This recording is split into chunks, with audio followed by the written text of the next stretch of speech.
Have you ever had a really good product idea, but then let the idea go because you don't know how to source the product, how to manufacture it, where to go to make it? Well, in today's video, I'm gonna spend a couple minutes telling you the best ways to source new products, to vet new products, to find them, and really not to be intimidated by it. My name is Brendan Brosnan, and I have sold over $20 million of physical products on the internet over the last 7 years. Mainly through Shopify, 90% Shopify, 10% on Amazon. And honestly, I get this question all the time, like, well, how do you make your products?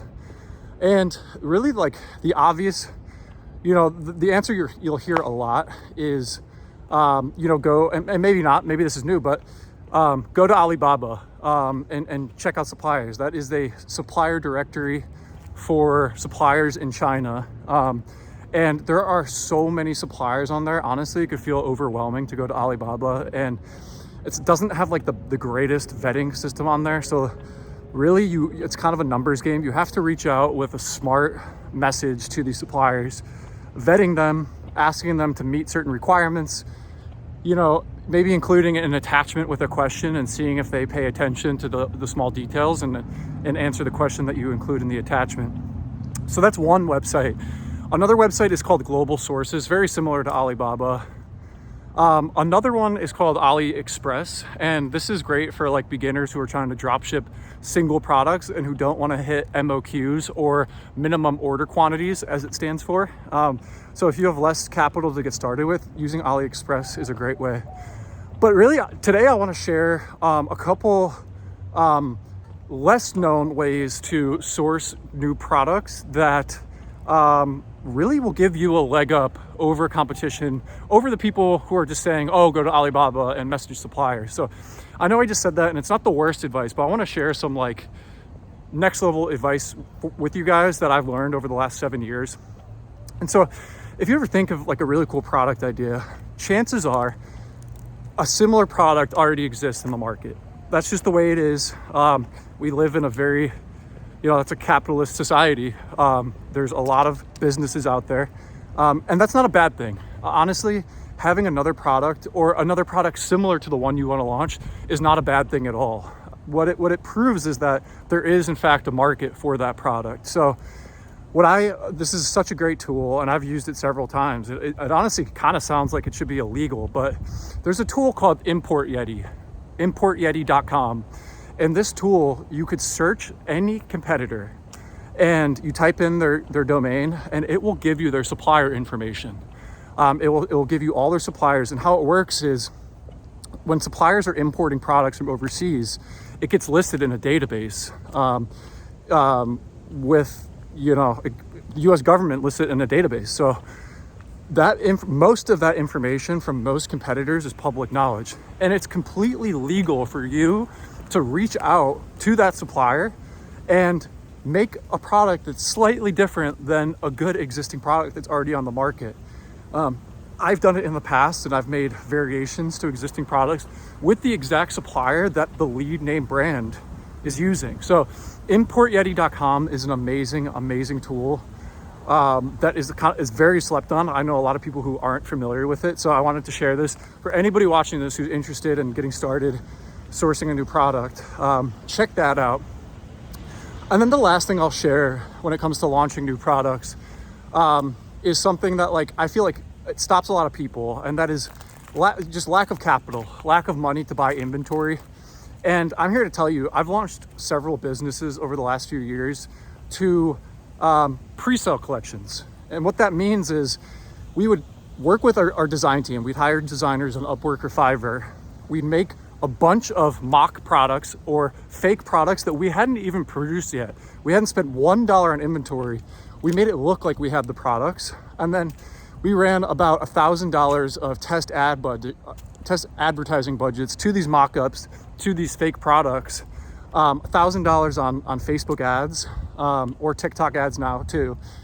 And within that first, few $100s to $1,000 of ad spend, we were pretty accurately able to determine whether or not that product could eventually be a winner based on several top of funnel metrics, such as CPMs, so how much the platform is charging you to reach people, based on just post engagement. So based on how many people are liking, sharing, or commenting on the post, based on cost per click or link click-through rate, which is the same metric, just a little bit different in the way it's interpreted. And that is how many people are seeing your ad and then clicking through to your website. And really with those metrics, we are able to determine a lot.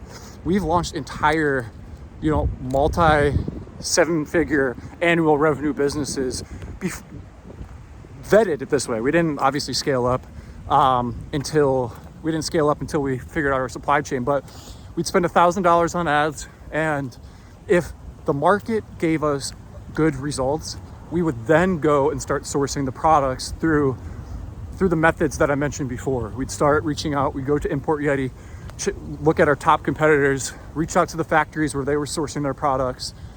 We'd go to Alibaba, we'd order samples. Then we do all that legwork in getting our supply chain set up, in making kick-ass products that people would want to buy at better price points than our competitors. So we really had to test the market, and that's something that it's another nugget that I've shared with people over the years. And they're like, you could just sell products that you don't have. And yeah, honestly, you can. This is the internet. There aren't really rules regulating what you can and can't do. We were pre-selling the products. So, not that everybody even knew that, but we were pre-selling the products, and then we would email customers after they ordered, telling them that they would have to wait a few months. And if they wanted a refund and wanted their money back, they would be able to apply for a refund and get their money back. So these are, launching new products is not that hard. I talk to my brothers, friends. I always get pitched with different product ideas. And I'm like, why don't you just make it? And there's, it's not that as intimidating as it sounds. Getting products from China, getting products from India, Pakistan, Mexico, even the US, it's not as intimidating as it sounds. You will be shocked at how much the factories in other countries want your business, how much they'll bid for your business, and how much they will help you in order to win your business. So we've even co-designed products with Chinese suppliers where we give them, product specs, and they work with their design team and improve our product, because they know if we have a successful product, that they have a successful product, and we build a partnership together. So, they're in it with you. They're not against you. It's not like these super intense negotiations back and forth. And I've never even been to China, and I've sourced millions of dollars of products from China.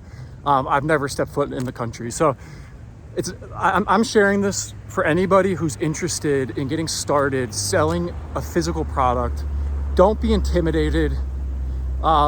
Just reach out with some ideas, get started, create some videos. We all have access to Instagram, TikTok, YouTube. We all know what good videos look like. I'm not a video expert by any means, but I know how to piece together some videos, or I know how to connect with people who make really good videos for ads and for socials. So all this information is out there. It's just whether or not you use it. Don't be intimidated. Get started with something, and you'll learn so much about business just through trial and error. So I hope this inspires one person who ends up watching this, or even not. Even if this inspires nobody, I'm just happy to share it. It's fun to me sharing this kind of stuff and sharing some stuff that people have taught me over the years. So if this helped you, subscribe. I want to be sharing a lot of pro tips, a lot of updates with e-commerce, fitness, health, life, anything I want to share that I enjoy talking about, I'm going to share. So stay tuned, guys.